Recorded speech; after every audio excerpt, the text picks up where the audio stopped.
As I came home through the woods with my string of fish, trailing my pole, it being now quite dark, I caught a glimpse of a woodchuck stealing across my path, and felt a strange thrill of savage delight and was strongly tempted to seize and devour him raw, not that I was hungry then, except for that wildness which he represented. Once or twice, however, while I lived at the pond, I found myself ranging the woods like a half-starved hound, with a strange abandonment, seeking some kind of venison which I might devour, and no morsel could have been too savage for me. The wildest scenes had become unaccountably familiar.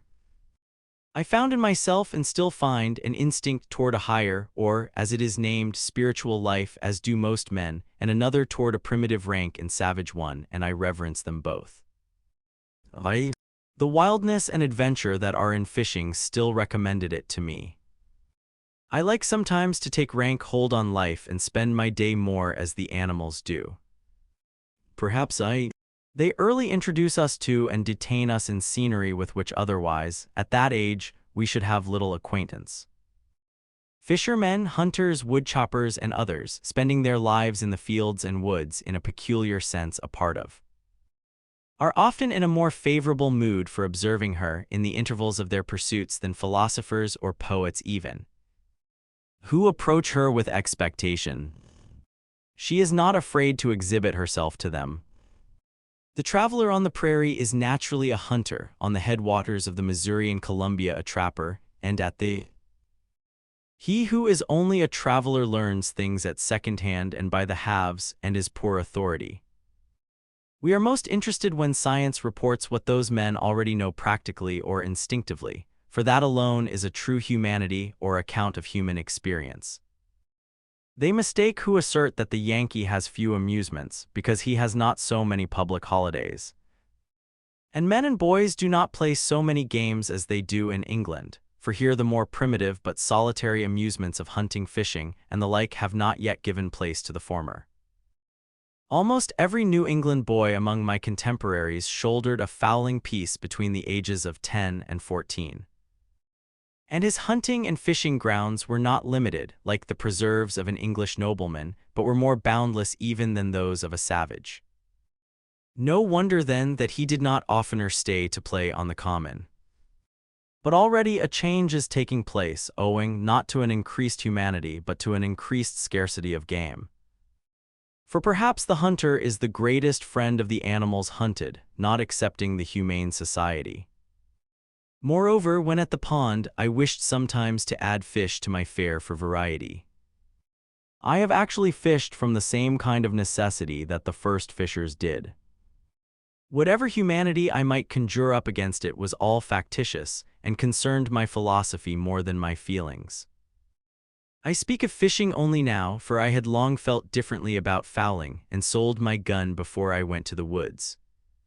It's not that I did not pity the fishes nor the worms. This was habit. As for fowling, during the last years that I carried a gun, my excuse was that I was studying ornithology and sought only new or rare birds. But I confess that I am now inclined to think that there is a finer way of studying ornithology than this. It requires so much closer attention to the habits of the birds that, if for that reason only, Yet notwithstanding the objection on the score of humanity, I am compelled to doubt if equally valuable sports are ever substituted for these. And when some of my friends have asked me anxiously about their boys whether they should let them hunt, I have answered yes, remembering that it was one of the best parts of my education, make them hunters. Though sportsmen only at first, if possible, mighty hunters at last, so that they shall not find game large enough for them in this or any vegetable wilderness. Hunters as well as fishers of men. Yave not of the text a pulled hen that saith that hunters ben not holy men. There is a period in the history of the individual, as of the race, when the hunters are the best men, as the Algonquins called them.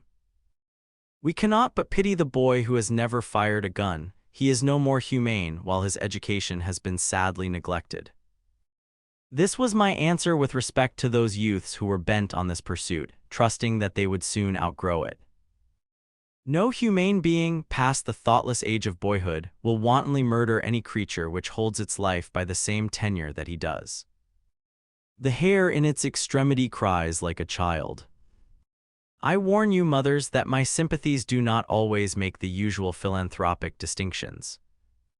Such is oftenest the young man's introduction to the forest and the most original part of himself.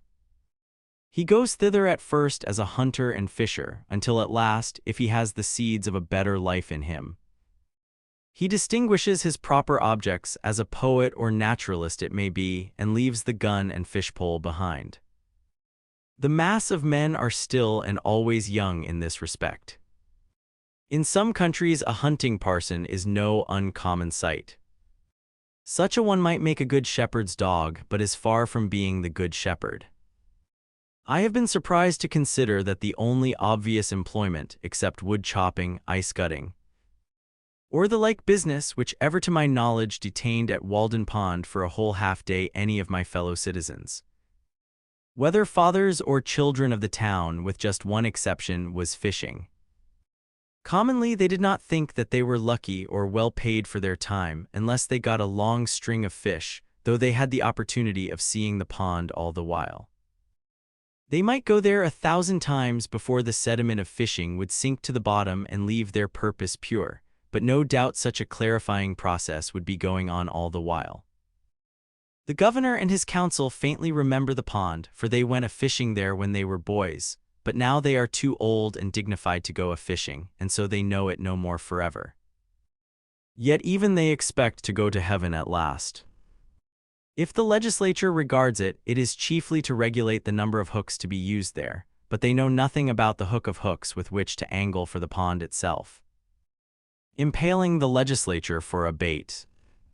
Thus, even in civilized communities, the embryo man passes through the hunter stage of development. I have found repeatedly of late years that I cannot fish without falling a little in self-respect. I have tried it again and again. I think that I do not mistake. It is a faint intimation, yet so are the first streaks of morning. There is unquestionably this instinct in me which belongs to the lower orders of creation, yet with every year I am less a fisherman. Though without more humanity or even wisdom, at present I am no fisherman at all. But I see that if I were to live in a wilderness, Beside, there is something essentially unclean about this diet and all flesh, and I began to see where housework commences, and whence the endeavor which costs so much to wear a tidy and respectable appearance each day, to keep the house sweet and free from all ill odors and sights. Having been my own butcher and scullion and cook, as well as the gentleman for whom the dishes were served up, I can speak from an unusually complete experience. The practical objection to animal food in my case was its uncleanness, and besides, when I had caught and cleaned and cooked and eaten my fish, they seemed not to have fed me essentially. It was insignificant and unnecessary, and cost more than it came to. A little bread or a few potatoes would have done as well, with less trouble and filth. Like many of my contemporaries, not so much because of any ill effects which I had traced to them, as because they were not agreeable to my imagination. The repugnance to animal food is not the effect of experience, but is an instinct. It appeared more beautiful to live low and fare hard in many respects, and though I never did so, I went far enough to please my imagination. And from much food of any kind. It is a significant fact stated by entomologists, I find it in Kirby and Spence, that some insects in their perfect state, though furnished with organs of feeding, make no use of them, and they lay it down as that almost all insects in this state eat much less than in that of larvae. The voracious caterpillar when transformed into a butterfly, and the gluttonous maggot when become a fly. The abdomen under the wings of the butterfly still represents the larva. This is the tidbit which tempts his insectivorous fate. The gross feeder is a man in the larva state, and there are whole nations in that condition, nations without fancy or imagination, whose vast abdomens betray them. It is hard to provide and cook so simple and clean a diet as will not offend the imagination. But this, I think, is to be fed when we feed the body. They should both sit down at the same table. Yet perhaps this may be done. The fruits eaten temperately need not make us ashamed of our appetites, nor interrupt the worthiest pursuits. But put an extra condiment into your dish and it will poison you. It is not worth the while to live by rich cookery. Most men would feel shame if caught preparing with their own hands precisely such a dinner, whether of animal or vegetable food, as is every day prepared for them by others. Yet till this is otherwise we are not civilized, and, if gentlemen and ladies, are not true men and women. This certainly suggests what change is to be made. It may be vain to ask why the imagination will not be reconciled to flesh and fat. I am satisfied that it is not. Is it not a reproach that man is a carnivorous animal? True, he can and does live in a great measure by preying on other animals, but this is a miserable way. As anyone who will go to snaring rabbits or slaughtering lambs may learn. And he will be regarded as a benefactor of his race who shall teach man to confine himself to a more innocent and wholesome diet. Whatever my own practice may be, I have no doubt that it is a part of the destiny of the human race in its gradual improvement. To leave off eating animals, as surely as the savage tribes have left off eating each other when they came in contact with the more civilized. If one listens to the faintest but constant suggestions of his genius, which are certainly true, he sees not to what extremes, or even insanity, it may lead him, and yet that way, as he grows more resolute and faithful, his road lies. The faintest assured objection which one healthy man feels will at length prevail over the arguments and customs of mankind. No man ever followed his genius till it misled him. Though the result were bodily weakness, yet perhaps no one can say that the consequences were to be regretted, for these were a life in conformity to higher principles. If the day and the night are such that you greet them with joy, and life emits a fragrance like flowers and sweet-scented herbs, is more elastic, more starry, more immortal, that is your success. All nature is your congratulation, and you have cause momentarily to bless yourself. The greatest gains and values are farthest from being appreciated. We easily come to doubt if they exist. We soon forget them. They are the highest reality. Perhaps the facts most astounding and most real are never communicated by man to man. The true harvest of my daily life is somewhat as intangible and indescribable as the tints of morning or evening. It is a little stardust caught, a segment of the rainbow which I have clutched. Yet for my part I was never unusually squeamish. I could sometimes eat a fried rat with a good relish if it were necessary. I am glad to have drunk water so long, for the same reason that I prefer the natural sky to an opium-eater's heaven. I would fain keep sober always, and there are infinite degrees of drunkenness. I believe that water is the only drink for a wise man, wine is not so noble a liquor, and think of dashing the hopes of a morning with a cup of warm coffee, or of an evening with a dish of tea. Ah, how low I fall when I am tempted by them. Even music may be intoxicating. Such apparently slight causes destroyed Greece and Rome and will destroy England and America. Of all ebriosity, who does not prefer to be intoxicated by the air he breathes? I have found it to be the most serious objection to coarse labors long continued, that they compelled me to eat and drink coarsely also. But to tell the truth, I find myself at present somewhat less particular in these respects. I carry less religion to the table, ask no blessing, not because I am wiser than I was, but I am obliged to confess. Because, however much it is to be regretted, with years I have grown more coarse and indifferent. Perhaps these questions are entertained only in youth, as most believe of poetry. My practice is... Nevertheless, I am far from regarding myself as one of those privileged ones to whom the Ved refers when it says that he who has true faith in the omnipresent Supreme Being may eat all that exists, that is not bound to inquire what is his food. or who prepares it, and even in their case it is to be observed, as a Hindu commentator has remarked, that the Vedant limits this privilege to the time of distress.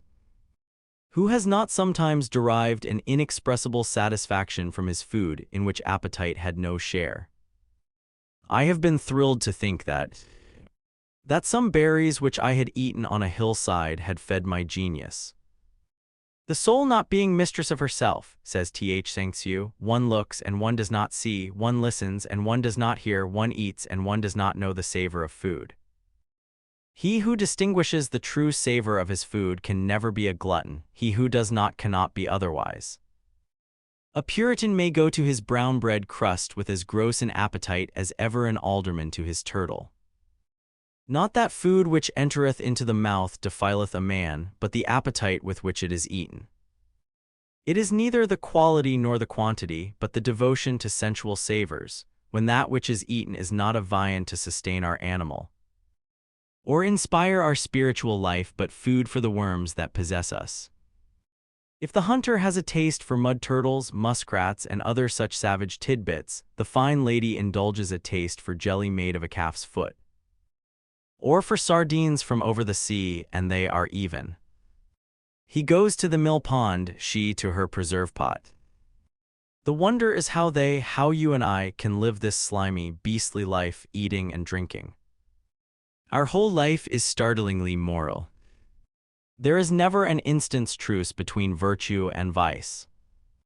Goodness is the only investment that never fails. In the music of the harp which trembles round the world, it is the insisting on this which thrills us. The harp is the traveling patterer for the universe's insurance company, recommending its laws, and our little goodness is all the assessment that we pay. Though the youth at last grows indifferent, the laws of the universe are not indifferent, but are forever on the side of the most sensitive. Listen to every zephyr for some reproof, for it is surely there, and he is unfortunate who does not hear it. We cannot touch a string or move a stop, but the charming moral transfixes us. Many an irksome noise go a long way off is heard as music, a proud sweet satire on the meanness of our lives. We are conscious of an animal in us, which awakens in proportion as our higher nature slumbers. It is reptile and sensual, and perhaps cannot be wholly expelled, like the worms which, even in life and health, occupy our bodies. Possibly we may withdraw from it, but never change its nature. I fear that it may enjoy a certain health of its own, that we may be well, yet not pure. The other day I picked up the lower jaw of a hog with white and sound teeth and tusks, which suggested that there was an animal health and vigor distinct from the spiritual. This creature succeeded by other means than temperance and purity. That in which men differ from brute beasts, says Mencius, is a thing very inconsiderable. The common herd lose it very soon, superior men preserve it carefully. Who knows what sort of life would result if we had attained to purity? If I knew so wise a man as could teach me purity, I would go to seek him forthwith. A command over our passions and over the external senses of the body and good acts are declared by the Ved to be indispensable in the mind's approximation to God. Yet the spirit can for the time pervade and control every member and function of the body, and transmute what in form is the grossest sensuality into purity and devotion. The generative energy which, when we are loose, dissipates and makes us unclean, when we are continent invigorates and inspires us. Chastity is the flowering of man, and what are called genius, heroism, holiness, and the like, are but various fruits which succeed it.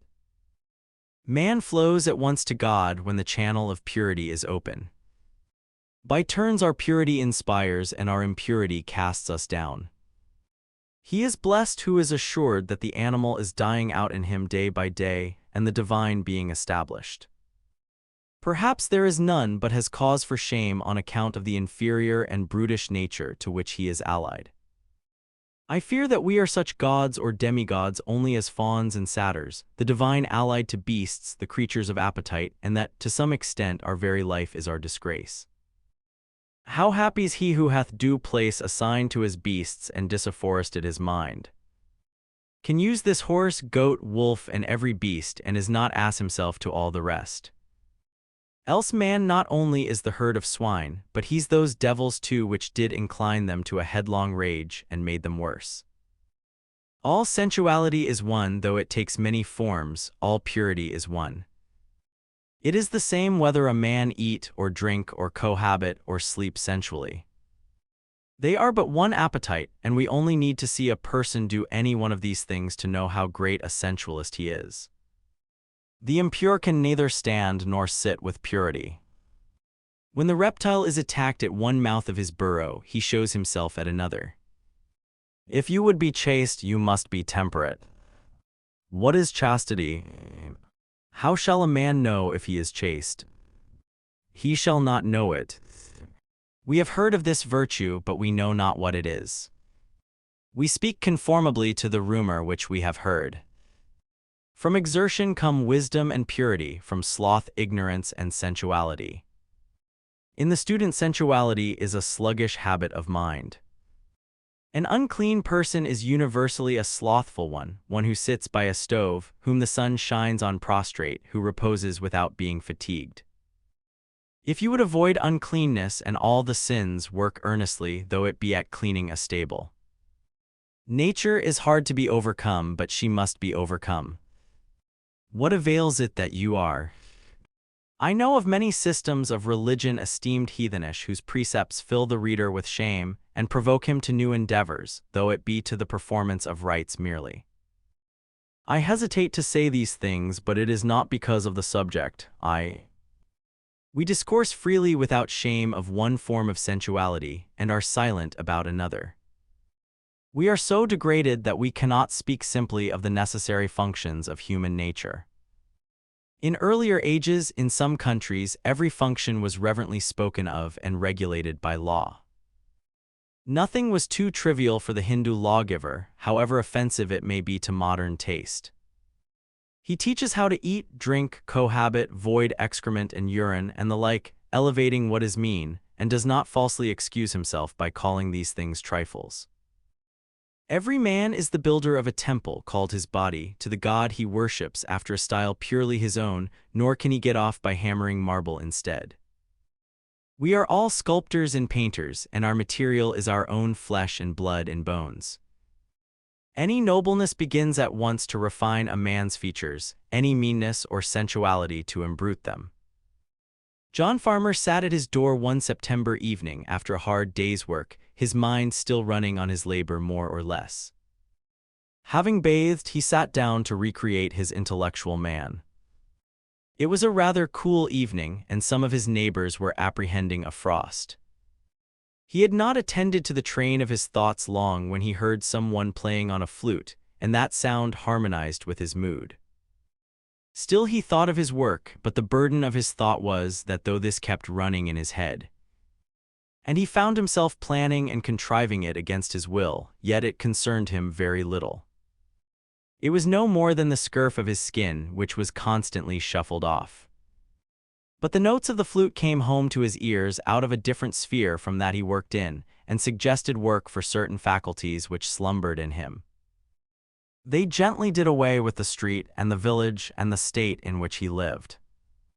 A voice said to him, "Why do you stay here and live this mean, moiling life when a glorious existence is possible for you?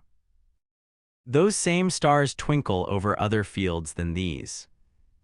But how to come out of this condition and actually migrate thither?